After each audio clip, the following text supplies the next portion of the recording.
How ideas and images interfere with relationships. Part of letting life have its way is letting others be the way they are, letting there be two different people. Letting others be here in all their glory, or otherwise, makes it possible to have a relationship with them. However, rather than doing that, we tend to relate to our ideas about them instead of to the reality, not only the reality of what they are actually presenting to us, but also the real reality, their true self.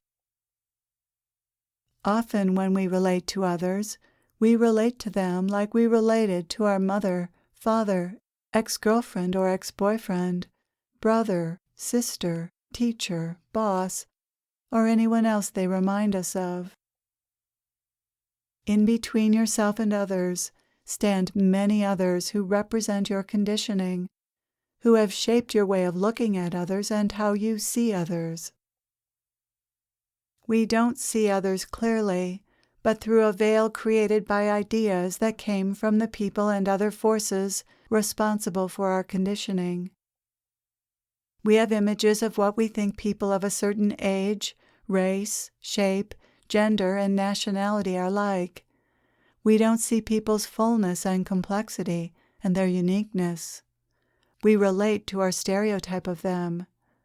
When we see an older person, we see only the oldness and relate to that person according to our ideas about being old.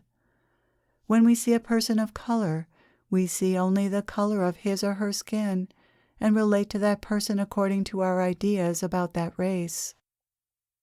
When we see an overweight person, it stirs up our feelings and beliefs about excess weight, and we may notice nothing else about that person. We dehumanize people this way, and when taken to the extreme, this incomplete view of them can become a reason to neglect or harm them. When we see someone, he or she evokes certain ideas, images, beliefs, and other conditioning. For example, if someone has a mustache, you might say to yourself, "Who does he think he is? He thinks he's macho."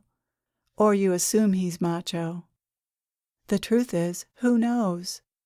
You don't know who he thinks he is, why he has a mustache, or whether he is macho or not. You don't know these things, and in fact they're irrelevant to who he really is. A mustache is part of the costume, and costumes are designed to conceal the real and represent an image. The image isn't real, it's only an image, an idea.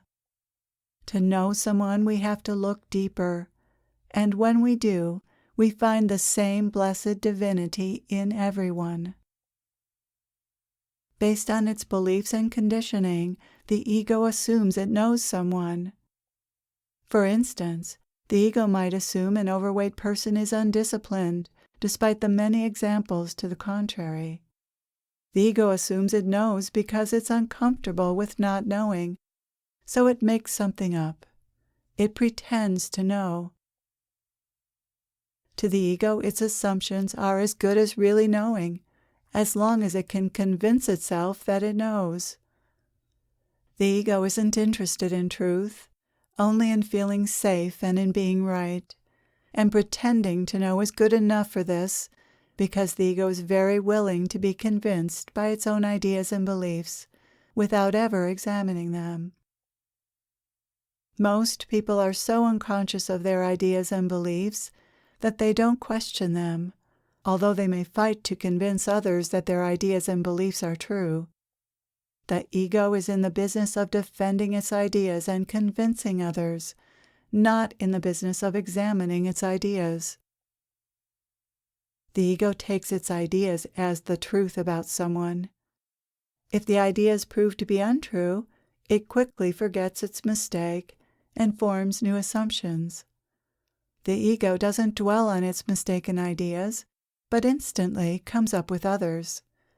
It never actually examines its ideas. It just replaces the old ones with new ones and continues to believe in something.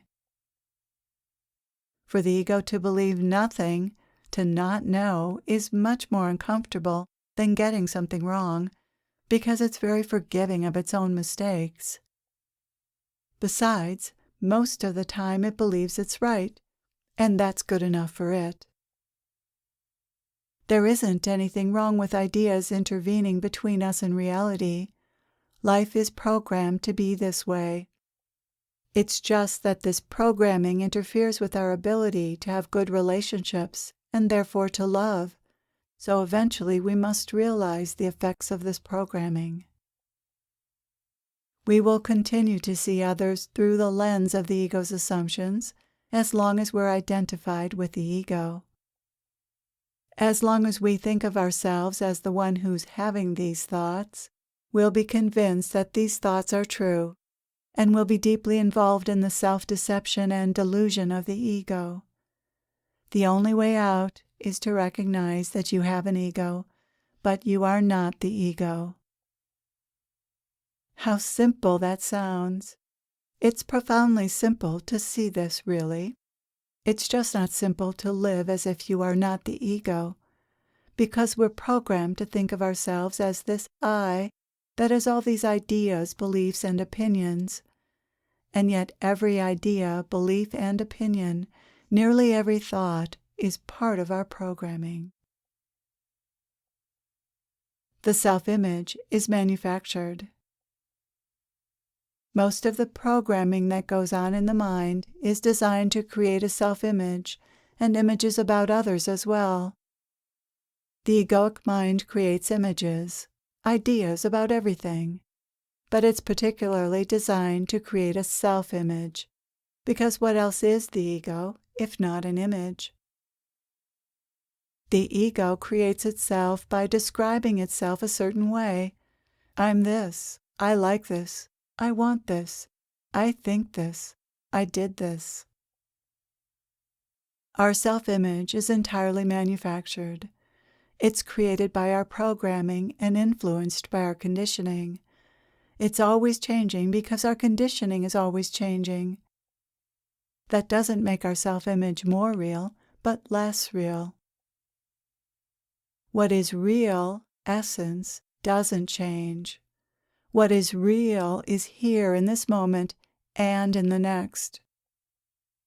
It's what doesn't come and go, as the Indian sage Ramana Maharshi so simply put it.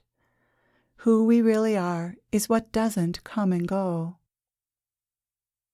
As long as you believe you are your self-image and that others are their self-image or your image of them, you will find it difficult to have relationships. From the level of ego, relationships boil down to a struggle to change others and get our own needs met.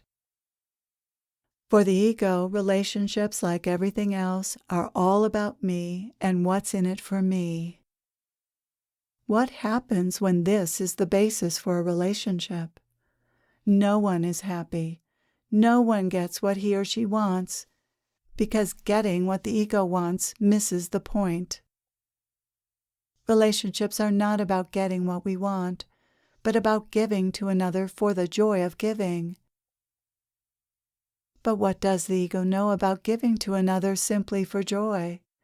That's essence's domain.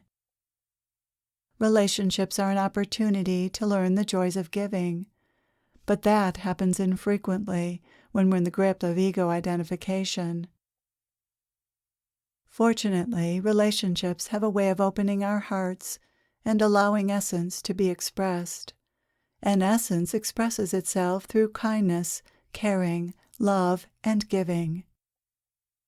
Once the joy of loving and giving is experienced, the desire for more love and joy is ignited, and we learn to overcome the ego's selfishness and self-centeredness.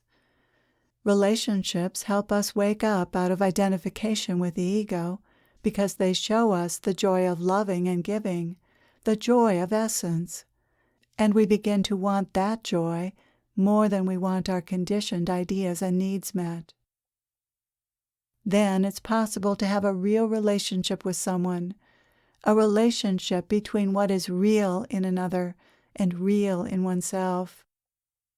This is the ideal in relationship, not finding an ideal partner who will meet our every need, but being the ideal partner by being the expression of loving kindness that we have always wanted and that we have always been.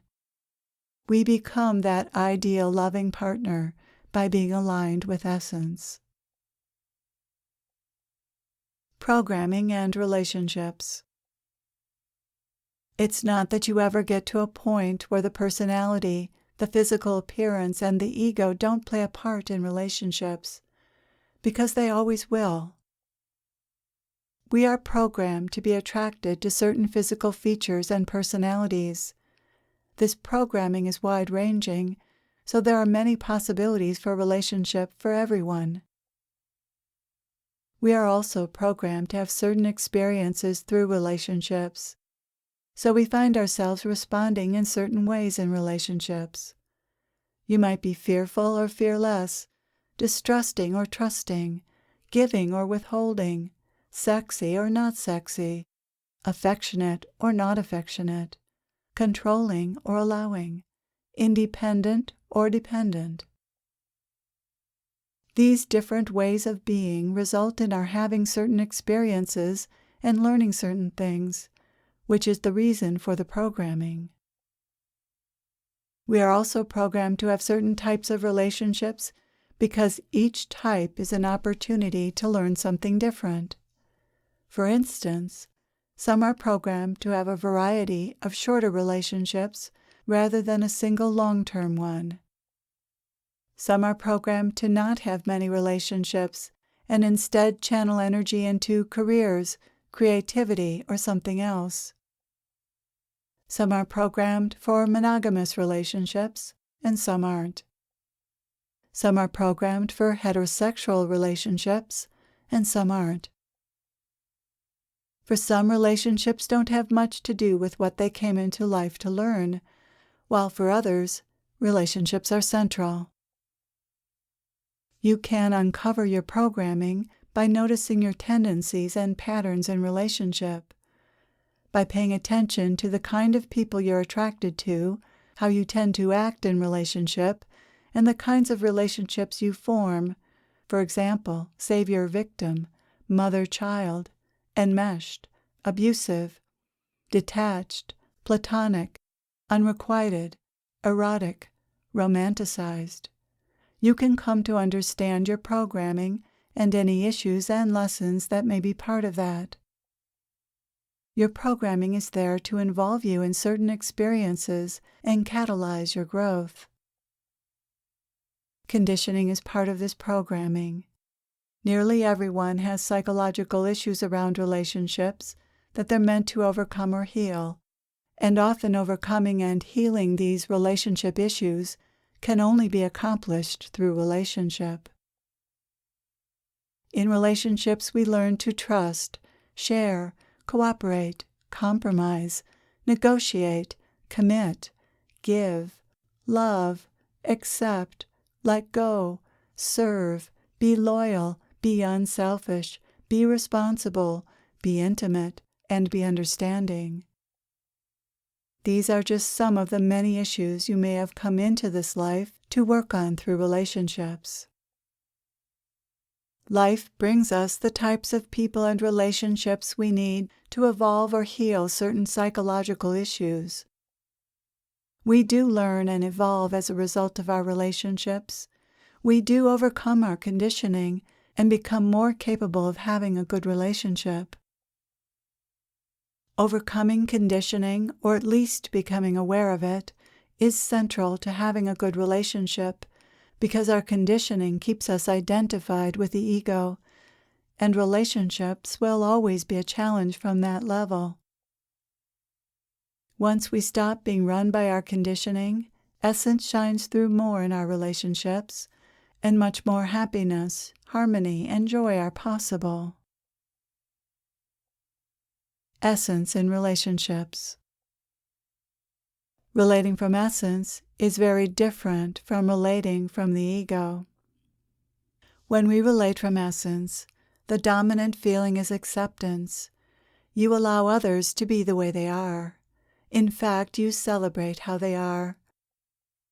This doesn't mean that you might not dislike something about them, but the general feeling toward them is that everything is just right as it is. This feeling of acceptance and allowing toward another is love in its simplest and most unadulterated by conditioning form. In its most basic form, love is allowing.